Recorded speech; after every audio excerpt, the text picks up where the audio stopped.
过了过年，看年菜即马呢，一寡民间团体也开始咧募集啊。也毋过，因为即马关不了起价，亲像伫中华家福中心的今年这年菜是对1350块起到1500块，影响大家意愿。所以讲呢，目前是敢若无着4-5成尔。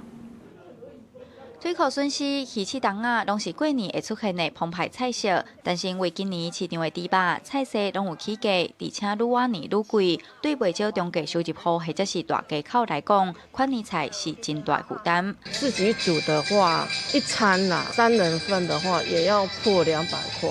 单煮的爱200块。对。阮厝的有爸爸妈妈，还有我，然后还有5个小朋友，然后还有阮妹妹。可是经济来源几乎拢是我较多，人口较多，然后食的嘛是有较凶啦。过去俗语讲，囡仔欢喜过年，大人烦恼无钱。中华家福中心表示，为着互生活较歹过家庭，买当安心过年，因逐年拢会募集年菜互受助家庭。但是因为完不了起价，今年一道年菜为1350块起到1500块，目前年菜募集也搁差一半。今年的年菜因为物资拢起价所以讲足歹募的。